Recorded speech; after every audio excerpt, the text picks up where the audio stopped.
in the room. And please give a warm welcome to Paul, who will tell us something about this.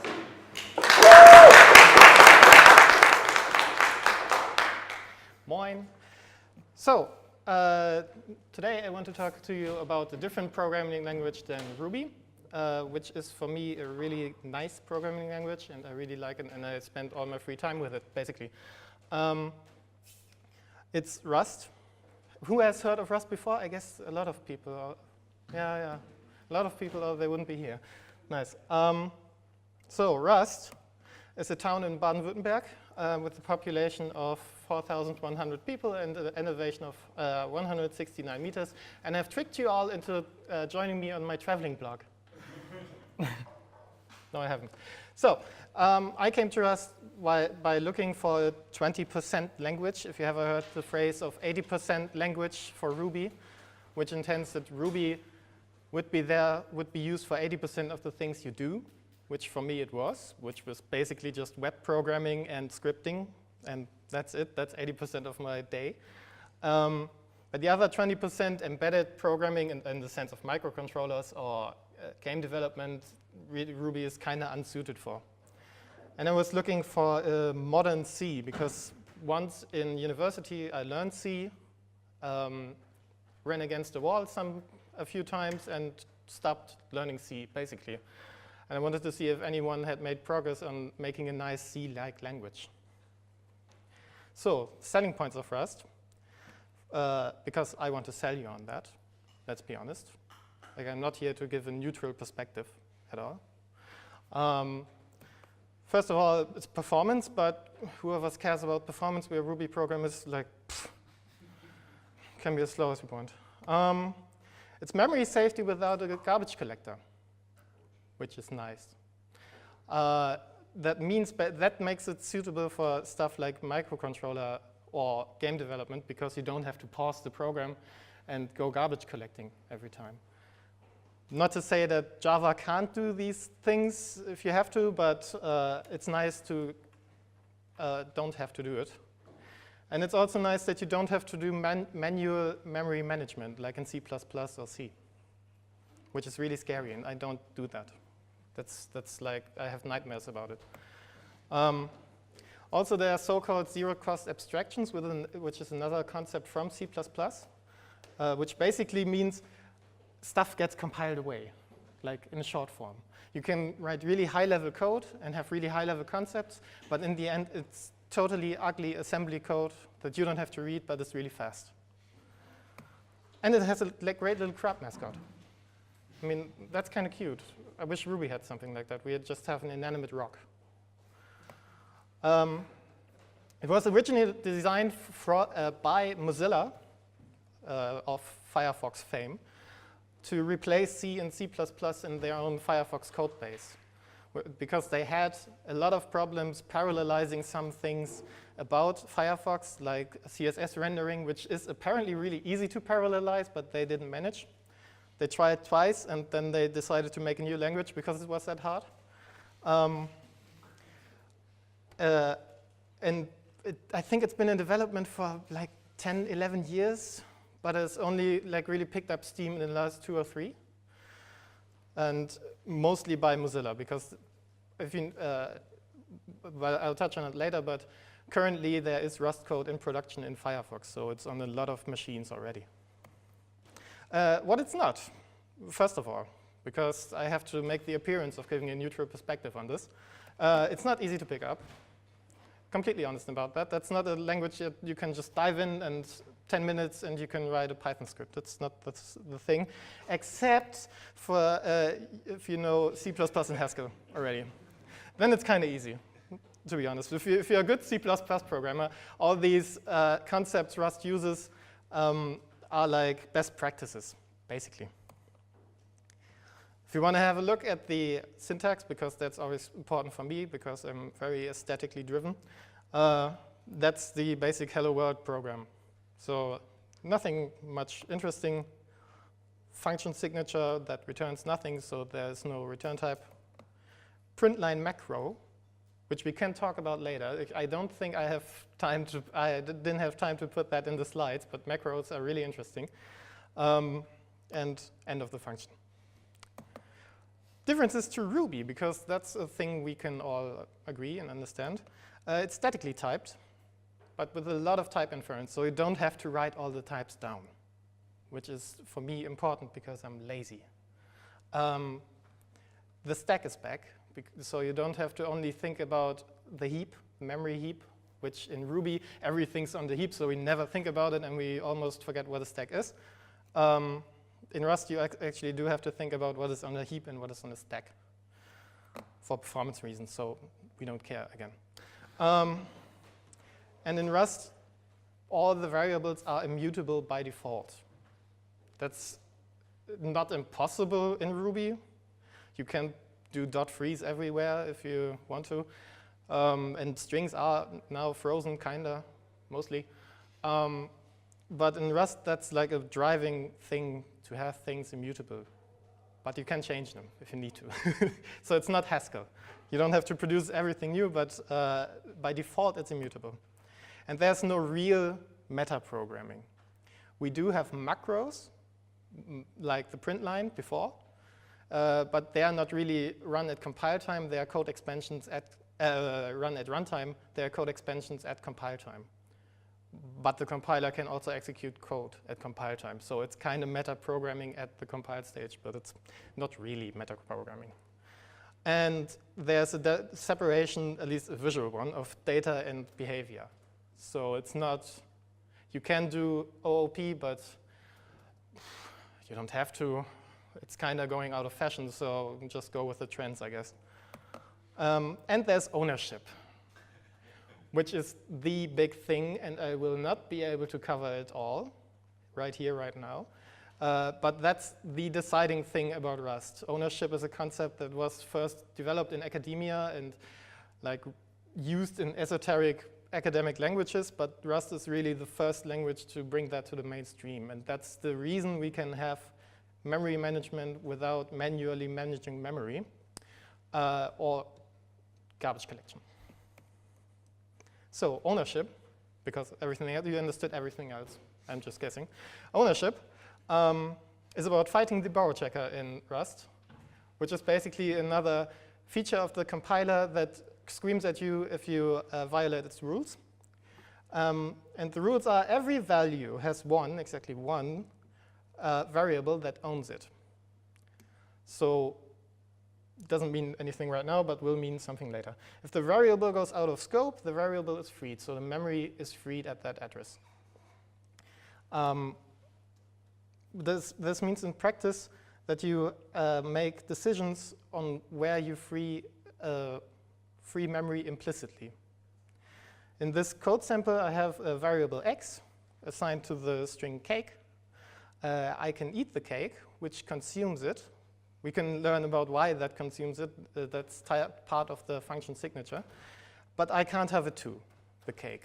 I can only eat it or have it because it's consumed already, and the compiler will scream at me if I want to have my cake and eat it too. You can borrow the cake, though, in the second example, where I eat it and I give back the cake afterwards.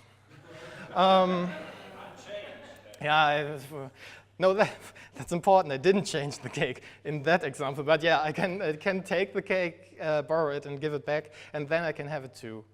And I just act like I ate it. I don't know. Hopefully I act like I ate it. How does it help? One nice thing, you can have your own no garbage collector, of course. Whoop. No manual memory deallocation. And also no really allocation, like you don't do a point vector size of string, whatever. And you have fearless concurrency, which is an important step later. So you don't have, you know that thing where Mozilla botched it up to parallelize their CSS rendering engine? That's the thing. And no more data races. Guaranteed by the compiler to have no more data races, which is kind of nice. For an example, I made my own memory deallocation function that just consumes a value. The my free is just a value that is being consumed. I don't do anything, but the Rust compiler inserts a deallocator after that function because it knows that it's consumed at that point, and I can't use it afterwards. So I can't use x after I called my free x, basically. What's annoying about the borrow checker is that you have to think differently. Like, global mutable state is possible. You shouldn't do it anyway, but it's possible, but it's really discouraged, so don't, if you can avoid it. And stuff like a graph, that's a little example, that's not trivial anymore. You can't just have a struct. I expect people know what a struct is. It's basically just data holding. It doesn't have any behavior. It's like a C struct where you just put two fields next to each other. A struct, which is in this case generic, because Rust says generics, and I don't have time to talk about it, but I mention it here, with a value and neighbors, a vector of neighbors. And in the lines below, you can see I have my first node with a value of 7 and no neighbors yet. I have my second node with a value of 5, and a neighbor, the first node is a neighbor of that. In the third node, I have a value of 20, doesn't matter, which is also a neighbor of the first node, and this won't compile because the vector in the second node owns the first node. So you can't use it after that. You can do stuff with references, but I don't have time to get into that again. So there are graph structures in Rust, but it's not easy to do. It's not easy as a beginner. Immutability by default basically means all your variables are immutable and it's always the same value.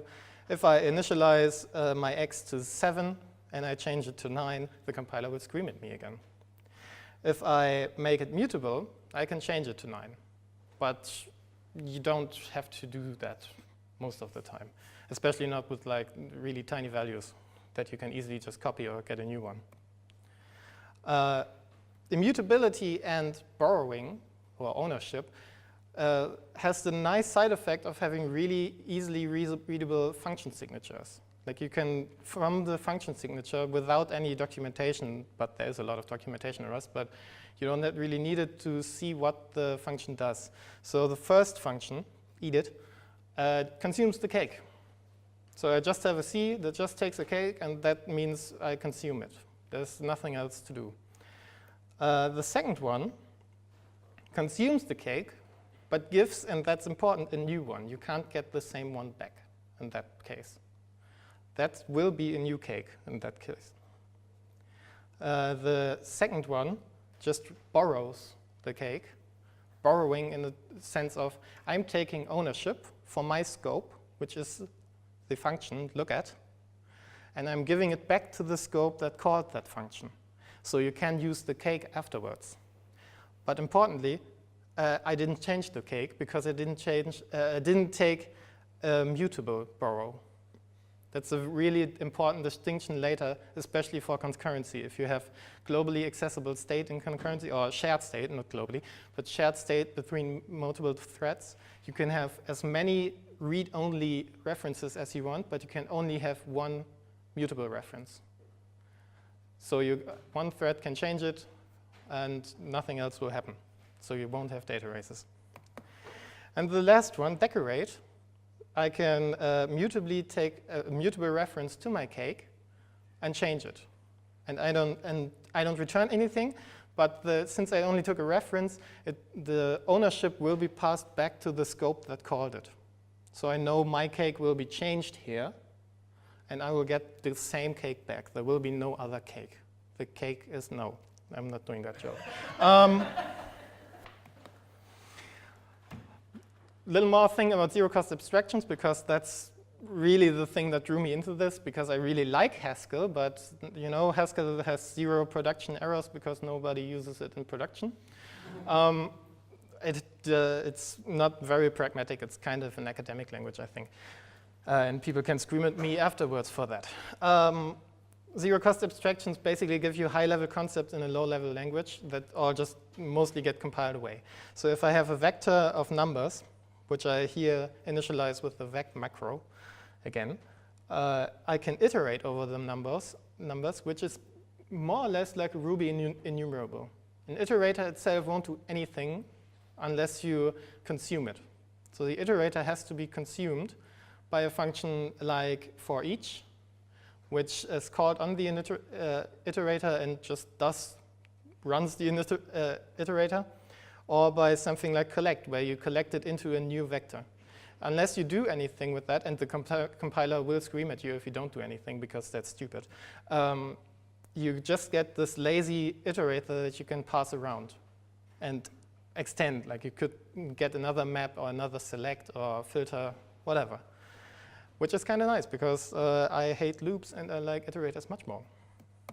Just aesthetically again.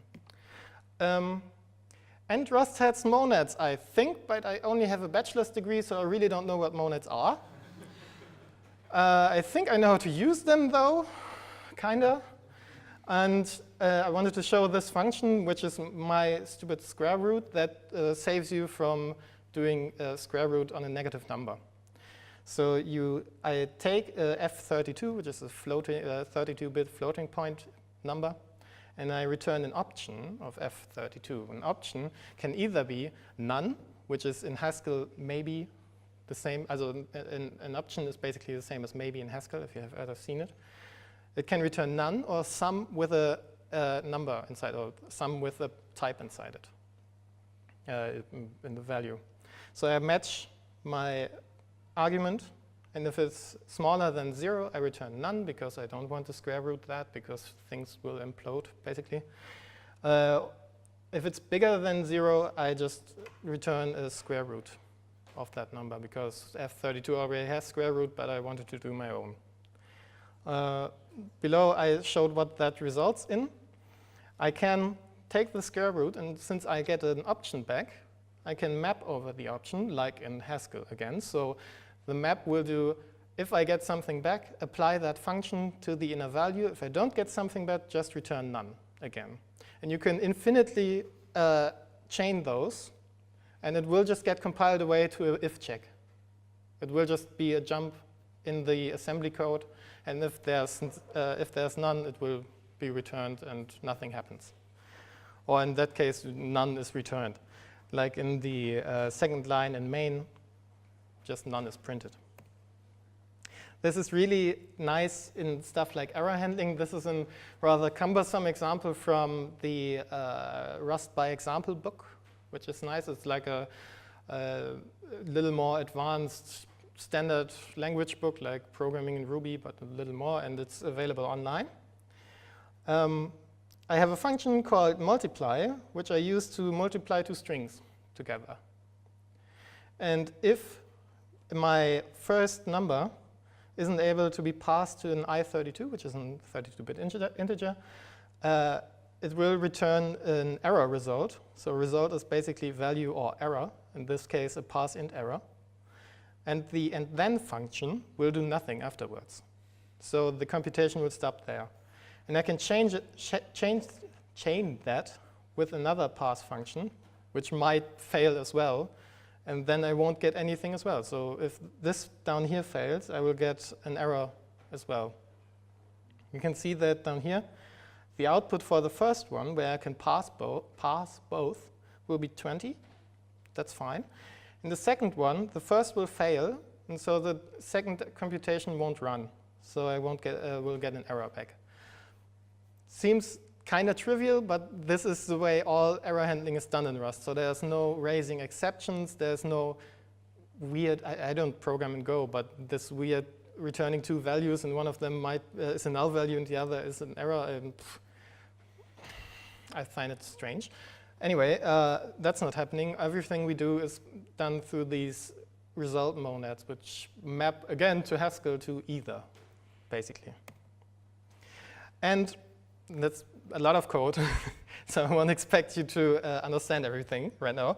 But you can do fearless sharing of mutable state between threads, because you have, again, this guarantee that that state won't be freed in some thread, and you won't have use after free or double free or something that you might have in C or C++. We can look like really rough over this. We get a mutex over here, a 0, just a number, and we increase it for every thread we have, in every thread. And we have 10 threads. So in the end, it will be, it will print 10.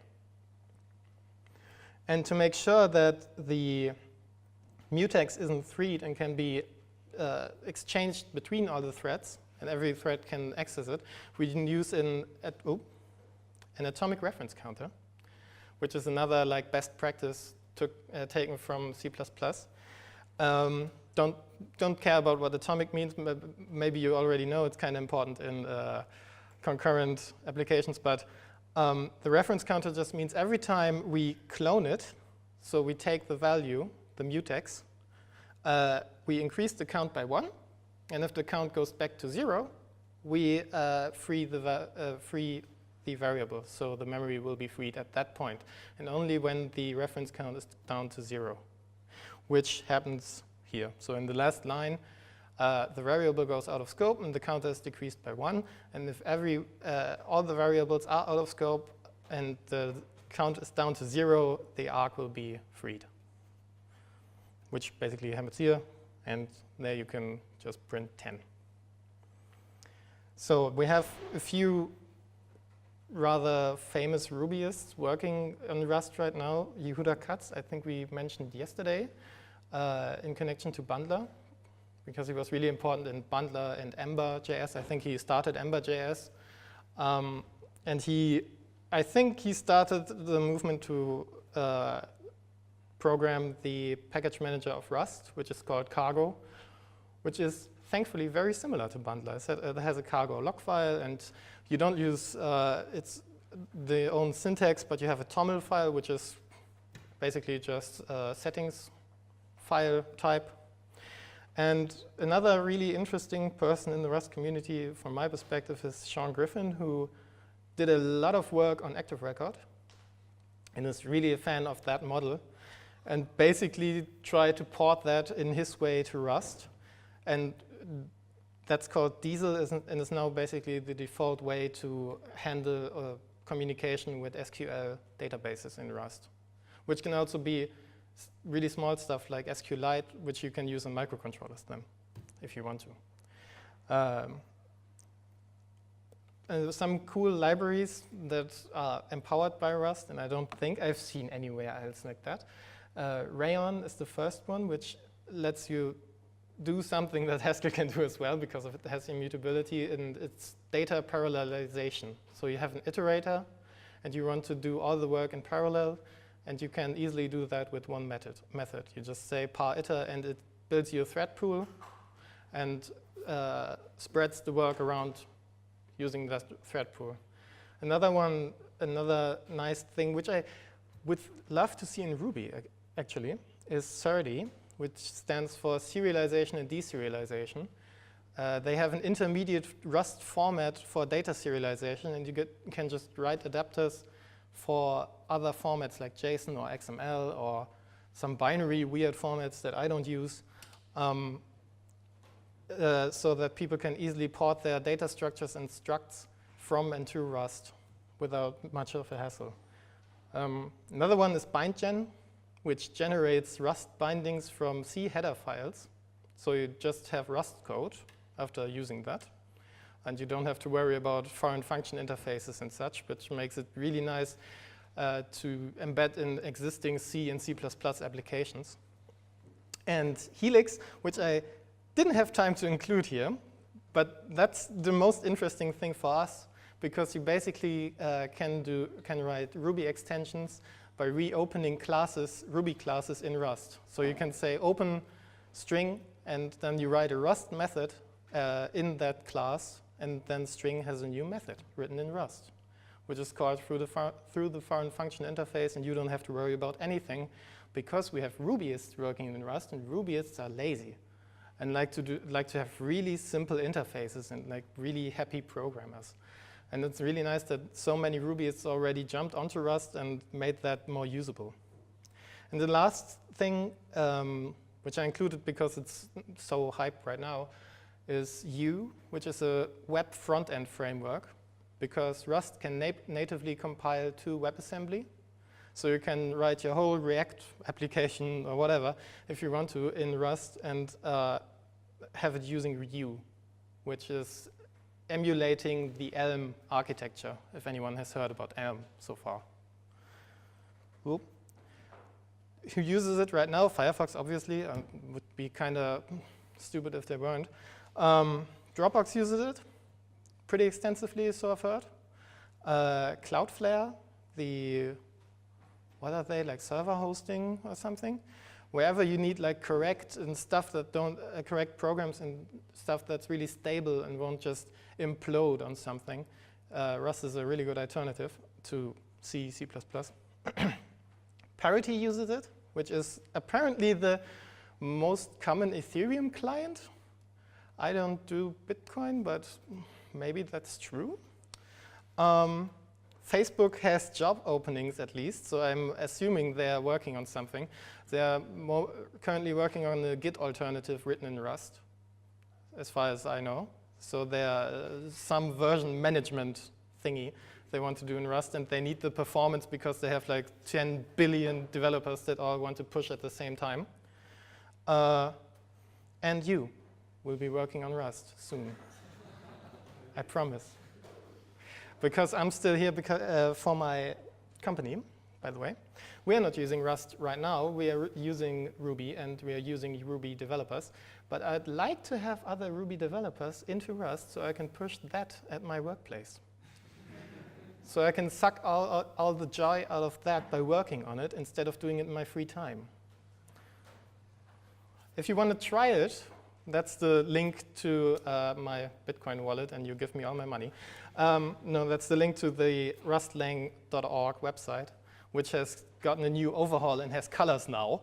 It didn't have before. It was like basically black and white and like blue links. Terrible. But it does have color now, so you can check it out there. You can ask me questions now because I'm basically done. I whipped this up at 10 p.m. Yesterday, so if there's anything I left out, please feel free to ask me.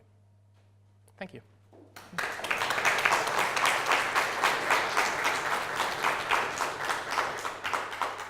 Yeah, thank you. So we have 2 minutes left. What? So long war das? Sorry. What was that long? So are there any, yes, I don't have a microphone, so you have to speak up. Yeah, okay. Yeah, a friend of mine is Haskell enthusiast and tech lead, and he likes Rust because of what you said, that it combines ideas from Haskell and low level. And he introduced it in his team. It was a C programming team and has a lot of C legacy code. And he noticed 3 problems, although he likes Rust. Problem 1 is the learning curve is really steep. Yes. So the productivity is not very high at the beginning, and you have to be patient. And That's why it's a hard sell for managers. Yeah, really. It's really a problem. Point 2, it's good if you have the transition from C or C++ to Rust. If you have a Java developer and he goes to Rust, he has the problem that he has here with a low-level stuff that he is used to deal with, so he will curse a lot. Yeah, but I mean, if I can take myself as an example, I haven't developed in C for like 5 or 6 years. I have basically forgotten everything about it. And I still was intrigued by the functional stuff so much that I powered through the birthing pain of it.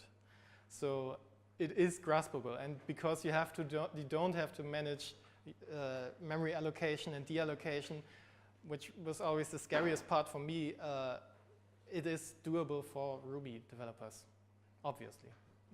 Yeah. Mm-hmm. He's optimistic, but it's a bit more difficult than he thought. The third thing what he noticed is, although Rust is quite mature, it's not as comfortable as Ruby. But one of the big advantages of Ruby is that if you want something, there is a jam for it. Yeah. And if you have a problem, you Google it and you find an answer. And it's not as, the situation is not as comfortable in Rust now, although the popularity is growing very much. What are your observations about these points? I think the first 2 I rudely already answered. The third one, I think like with the Ruby core team and their focus on performance, which is now the big thing until Ruby 3, the Rust core team is really focused on usability and documentation. That's like the two biggest things, and they will always make sure whatever lands in the code base is well documented and has working examples and all that. They realize that that's hard, of course, for a new language, but I think they are, for the immaturity of that language, it's already pretty good. And I think it's getting a lot better, and just the ease of tooling that you have in Rust helps a lot, because there are a lot of like language servers and formatters and all that stuff. So that's nice to learn. Yes? Oh, can I say that? Unfortunately, we have. Is it a short question? It's just one thing. Okay, yeah, but then maybe take it after. I would have already said it by now.